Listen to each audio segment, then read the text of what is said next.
গাছের গোড়াগুলোতে ভালো করে জল দে তো। দেখছিস না জলের অভাবে গাছগুলো কেমন শুকিয়ে যাচ্ছে। হ্যাঁ রে দিদি, কয়েকদিন মাত্র হলো মামাদের বাড়িতে গেছি, এরই মধ্যে গাছগুলোর যা হাল হয়েছে তা বলার মতো না। বাগানেও তো দেখছি অনেক আগাছা হয়েছে। দিদি বলছি কি, আমাদের সবজির বাগানে তো অনেক রকমের সবজি আছে, কিন্তু এখন যদি নতুন কিছু সবজি লাগানো যেত তাহলে কেমন হতো। হ্যাঁ রে, তুই ঠিকই বলেছিস। শোন দেখি বাবাকে বলে কাল কিছু সবজি গাছ নিয়ে আসা যায় কিনা। আচ্ছা ঠিক আছে দিদি। কি রে মা, কি ঠিক আছে শুনি? মিলু বলছিল আমাদের সবজি বাগানে নতুন কিছু সবজি গাছ লাগাতে। তা তো লাগাতেই হবে। নতুন নতুন গাছ না লাগালে বাগানের যে প্রাণ থাকবে না, কারণ কোনো সবজি গাছে চিরস্থায়ী ভাবে বেঁচে থাকে না রে মা। মা তুমি ঠিক বলেছো। এখন তোরা দুজনে আমাকে কিছু সবজি তুলে দে তো দেখি। সবজি নিয়ে গিয়ে আবার আমাকে রান্না বসাতে হবে। ওইদিকে তোর বাবা সকালে না খেয়ে মাঠে গেছে। ঠিক আছে মা। এই মিলু চল মায়ের কাজে সাহায্য করি। এরপর তারা দু বোন তার মাকে সবজি তুলে দেয়। শোন, তোরা তোদের কাজ শেষ করে তাড়াতাড়ি বাড়িতে চলে আয়, আমি ততক্ষণে রান্নাটা শেষ করে ফেলি। ঠিক আছে মা। এই তো বানর দাদার জমি চাষ করা শেষ, এদিকে যে বেলাও অনেক হয়ে গেছে, পেটটা যে খিদের জ্বালায় কেমন চোঁচো করছে। যাই বাবা যাই, বাড়িতে গিয়ে কিছু খেয়ে আসি, তারপর আবার কিংকং দাদার জমি চাষ করতে হবে। এই কথা বলে বিট্টু শিয়াল তার ট্রাক্টর নিয়ে বাড়িতে চলে যেতে ধরে। আর রাস্তায় কিংকং এর সঙ্গে তার দেখা হয়। কি গো বিট্টু দাদা, কোথায় যাচ্ছ তুমি? এই তো বাড়িতে যাচ্ছি গো কিংকং দাদা। তা বলছিলাম, আমার জমিটা কি চাষ করেছো? না গো কিংকং দাদা, চাষ করিনি, করবো এখন। ওই বানর দাদার জমিটা কেবল চাষ করা হলো, বাড়ি থেকে খেয়ে দিয়ে এসে তারপরে তোমার জমিটা চাষ করব। হ্যাঁ তাই করো। আমি তো মাসের প্রথমেই আমার জমিটাতে ফসল রোপণ করতে চেয়েছিলাম। ও নিয়ে তুমি কোনো চিন্তা করো না কিংকং দাদা, আমি তোমার জমি চাষ করে দিব। মা তোমার রান্না হয়েছে? হয়ে গেছে রে মা, এখনই নামিয়ে ফেলবো। কি মা, বাবা তো এখনো আসলো না। হয়তো আজ কাজের চাপ বেশি, তাই হয়তো আসতে দেরি হচ্ছে। বাবা যে কেন রোজ রোজ না খেয়ে মাঠে চলে যায় কিছুই বুঝি না বাবু। শোন, তোরা দুই বোন মিলে বাঘিনী মামিকে এই এক বাটি তরকারি দিয়ে আয় তো। ঠিক আছে মা, তাড়াতাড়ি ফিরবি কিন্তু। ঠিক আছে মা, চল রে মিলু, বাঘিনী দিদাকে এই এক বাটি তরকারি দিয়ে আসি। কি ব্যাপার, আমার মায়েরা এই তরকারির বাটি নিয়ে কোথায় যাওয়া হচ্ছে? বাবা, মা বললো এই তরকারিগুলো বাঘিনী দিদাকে দিয়ে আসতে। আচ্ছা আচ্ছা ঠিক আছে, যা তাহলে তোরা, আমি আবার খেয়ে দে মাঠে যাব, তাড়াতাড়ি আসিস কিন্তু। বাবা এই তো এলে, আবার চলে যাবে? হ্যাঁ রে মা, কি করব আর, কাজ না করলে সংসার চালাবো কিভাবে? আমরা বড় হয়ে চাকরি করব, তখন তোমাকে কোনো কাজ করতে দেব না। আচ্ছা আচ্ছা ঠিক আছে। চল রে মিলু। কই গো বউ, কোথায় গেলে? তাড়াতাড়ি আমাকে খাবার দাও, আমাকে যে আবার মাঠে যেতে হবে। তুমি হাত মুখ ধুয়ে এসো, আমি তোমার জন্য খাবার বাড়ছি। আচ্ছা আচ্ছা বউ, ঠিক আছে। এরপর বিট্টু শিয়াল খেতে বসে। মিলু তাড়াতাড়ি পা চালিয়ে বাড়ি যেতে হবে, দেরি হলে যে মা অনেক রাগ করবে। দিদি দেখ, রাস্তার পাশে একটা পুঁই গাছ। আরে তাই তো, চল বোন আমরা ওই পুঁই গাছটাকে নিয়ে আমাদের বাগানে রোপণ করি। হ্যাঁ দিদি চল তাই করি, তা না হলে কোনো ছাগল গরু এসে এই পুঁই গাছটাকে নষ্ট করে দিবে। এরপর তারা দুই বোন সেই পুঁই গাছটার কাছে যায়। মিলু দেখ, এই পুঁই গাছটা দেখতে কেমন জানি, মনে হচ্ছে অদ্ভুত একটা পুঁই গাছ। আরে তাই তো, এই পুঁই গাছটা দেখতে এমন অদ্ভুত কেন? সে যাই হোক, এখন চল তো চল, এই পুঁই গাছটা নিয়ে বাড়িতে চল। হ্যাঁ হ্যাঁ দিদি, তুই বরং পুঁই গাছটা তুলে নে, দেখিস আবার শিকড়গুলো যেন না ছিঁড়ে যায়। হ্যাঁ হ্যাঁ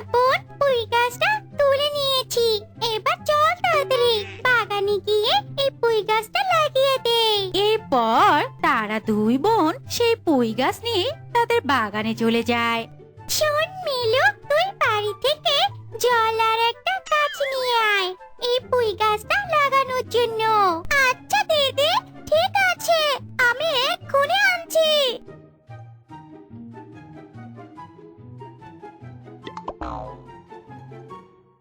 কি রে মিলু, এই তোদের আসার সময় হলো, আর শিলু কোথায়? মা, আমরা বাঘিনী দিদার বাড়ি থেকে আসার পথে রাস্তায় একটা পুঁই গাছ পেয়েছি, সেটাই তুলে আনতে দেরি হয়ে গেছে। আর দিদি বাগানে আমার জন্য অপেক্ষা করছে। আমি জল আর কাঁচি আনতে এসেছি। আমি এগুলো নিয়ে গেলে দিদি পুঁই গাছটা বাগানে রোপণ করবে। পুঁই গাছ? ভালোই হয়েছে, আমাদের সবজি বাগানে তো পুঁই গাছ নেই। যা তবে তাড়াতাড়ি পুঁই গাছগুলো লাগিয়ে বাড়িতে আয়, তোদের জন্য যে আমিও না খেয়ে বসে আছি। আচ্ছা মা, ঠিক আছে। আরে আরে, শুধু যে কাঁচি নিয়ে চলে যাচ্ছিস, জল নিবি না? ওহ মা, আমি তো জলের কথা ভুলেই গিয়েছিলাম। কি ব্যাপার, মিলু এখনো আসছে না কেন? এই মেয়েটাকে নিয়ে আর পারি না বাবু, অপেক্ষা করতে আর ভালো লাগে না। দিদি, আর অপেক্ষা করতে হবে না, এই যে আমি চলে এসেছি। বাড়িতে মায়ের সঙ্গে বক বক করতে করতে দেরি হয়ে গেল। দিদি, এই নে কাছে, এবার মাটি করে পুঁই গাছটা লাগিয়ে দে। ব্যাস, পুঁই গাছটা লাগানো শেষ, এবার এতে জল দিতে হবে। মিলু, দে পুঁই গাছটাতে তুই জল দে। কি এই অসময়ে হঠাৎ বৃষ্টি পড়ছে কেন? দিদি, তাড়াতাড়ি বাড়িতে চল, না হলে যে আমরা বৃষ্টির জলে ভিজে যাব। এরপর তারা দুই বোন বাড়িতে চলে যায়। এ কেমন কাণ্ড রে বাবা, অসময় এমন হঠাৎ বৃষ্টি পড়ছে, এটা তো কোনো ভালো লক্ষণ নয়। না না বাপু, তাড়াতাড়ি ট্রাক্টর নিয়ে বাড়িতে যেতে হবে আমাকে। আরে আরে, ওই গাছের নিচে দেখছি একটা বুড়িমা বৃষ্টিতে ভিজছে, উনি আবার ওখানে দাঁড়িয়ে আছে কেন? কি গো বুড়িমা, তুমি ওখানে বৃষ্টির মধ্যে এভাবে দাঁড়িয়ে আছো কেন? এভাবে ভিজলে তো তুমি অসুখ বাঁধাবে। কি করব বাবা, যাবার মতো তো আমার কোনো জায়গা নেই। কি বলছো বুড়িমা, তোমার যাবার মতো কোনো জায়গা নেই?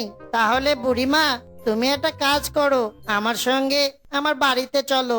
এরপর বিট্টু শিয়াল সেই বুড়িমাকে নিয়ে তার বাড়িতে যায়।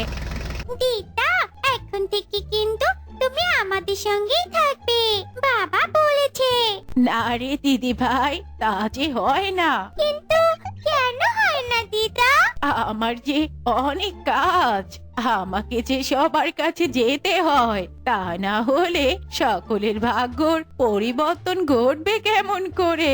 হা হা হা হা হা হা। সকলে ভাগ্যের পরিবর্তন মানে কি দিদা? আমরা তো এসবের কিছুই বুঝতে পারছি না। ও তোমাদের বুঝতে হবে না, এখন তোমরা ঘুমাও, আমি একটু বাইরে থেকে আসছি। আর শোনো, আমার সঙ্গে যারা ভালো ব্যবহার করে আমি তাদের এখানে অনেক দিন থেকে যাই। এই কথা বলে বুড়িমা ঘরের বাইরে এসে অদৃশ্য হয়ে যায়। পরের দিন সকালে দিদা, ও দিদা, দিদা, দিদাটা যে কোথায় গেল? ও দিদা, কোথায় গেলে তুমি? মা, তুমি কি দিদাকে দেখেছো? কেন রে মা, দিদা তো তোদের সঙ্গে ঘুমিয়েছিল। রাতে দিদা বাইরে গিয়েছিল, আর তারপরে তো আমরা দুপুর ঘুমিয়ে পড়েছিলাম, কিন্তু ঘুম ভেঙে দেখি দিদা নেই। সেই কখন থেকে আমরা দিদাকে খুঁজছি। চলো তো চলো, আমরা বাগানে গিয়ে দেখি বুড়িমা আবার বাগানে গেল না তো। হ্যাঁ হ্যাঁ, চলো চলো, বাগানে গিয়েই দেখে আসি।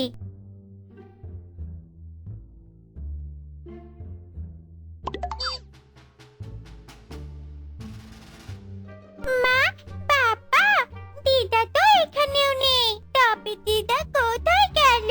দিদি, দেখ দেখ, আমাদের সেই পুঁই গাছটা একদিনে কত বড় হয়েছে। আরে আরে, তাই তো, কিন্তু এই পুঁই গাছটার পাতা কালি রঙের হয়েছে কেন? আরে আরে, তাই তো, আমি তো এর আগে এমন পুঁই গাছ কখনো দেখিনি। কই কই, দেখি তো। আরে লে হালুয়া, বউ, আমাদের তো ভাগ্য খুলে গেছে। ওগো, এসব তুমি কি বলছো? আরে এই পুঁই গাছ কোনো সাধারণ পুঁই গাছ নয়, এটা যে সোনার পুঁই গাছ। ওগো, তাহলে তো এই পুঁই গাছের পাতাগুলো সোনার। হ্যাঁ বউ, হ্যাঁ, তুমি ঠিকই বলেছো। এই পুঁই গাছের পাতাগুলো একদম খাঁটি সোনার।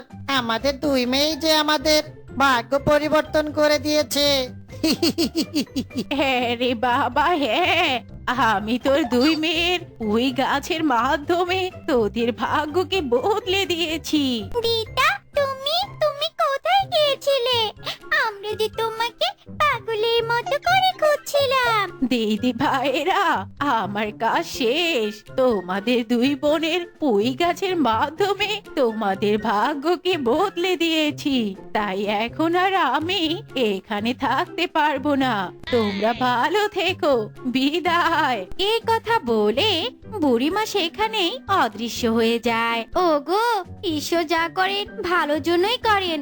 তুমি একটা কাজ করো, এই সোনার পাতার পুঁইশাকগুলো বাজারে নিয়ে গিয়ে বিক্রি করে এসো। আমাদের ঘরটাও তো নষ্ট হয়ে গেছে, এই ভাঙা ঘরটাকে ঠিক করতে হবে তো। হ্যাঁ বউ, হ্যাঁ, তুমি একদম ঠিক বলেছো। আমি এক্ষুনি যাচ্ছি, এই সোনার পুঁইয়ের পাতাগুলো নিয়ে শেখরার কাছে যাচ্ছি। এই কথা বলে বিট্টু শিয়াল সেই সোনার পুঁইশাকের পাতা নিয়ে শেখরা বানরের কাছে যায়। কিরে বিট্টু বন্ধু, তোর হাতে ওটা কি? আমার জমিটা কি চাষ করে দিয়েছিস? হ্যাঁ রে, হ্যাঁ, তোর জমি আমি একদম চাষ করে দিয়েছি ঠিকঠাক মতো। শোন বন্ধু, তুই আমার এই সোনার পুঁইশাক গুলো কিনে নে তো। আরে, সোনার পুঁই শাক আবার হয় নাকি? দেখি তো কেমন। আরে তাই তো, এ তো দেখছি খাঁটি সোনা। এই পুঁইশাকের পাতাগুলো আমার দুই মেয়ের মাধ্যমে আমাদের ভাগ্য দেবী দিয়েছেন রে বন্ধু। কি বলছিস? ভাগ্য দেবী? না না, ব্যাপারটা তো আমাকে দেখতে হচ্ছে। আরে বন্ধু, তাহলে তো তুই সোনার পুঁইয়ের গাছ পেয়েছিস। হ্যাঁ হ্যাঁ বন্ধু, তুই একদম ঠিক বলেছিস। সেই গাছ থেকেই তো আমি এই সোনার পাতাগুলো তুলে নিয়ে আসলাম। আচ্ছা ঠিক আছে রে বন্ধু, দে দে, সোনার পাতাগুলো দে। আরে নে টাকা। এরপর বিট্টু শিয়াল সেই টাকা নিয়ে বাড়িতে চলে যায়। রাতের বেলায় বানর যায় সেই সোনার পুঁই গাছের কাছে। আরে আরে, এই তো পেয়েছি আমার সোনার পুঁই গাছ। বিট্টু বন্ধু, তুই অনেক বোকা রে বোকা। আমাকে বলে তুই অনেক বোকামি করেছিস। এবার এই গাছটা আমি উঠিয়ে আমার বাগানে লাগাবো, তারপর আমি হব অনেক টাকার মালিক। হা হা হা হা হা। এই কথা বলে বানর যেই না পুঁই গাছে হাত দেয়, অমনি বানরও পুঁই গাছ হয়ে যায়। আয় হায় হায় হায় হায় রে, এটা আবার কি হলো রে? আমি তো এখন পুঁই গাছ হয়ে গেলাম। কে আছো? বাঁচাও আমাকে, বাঁচাও।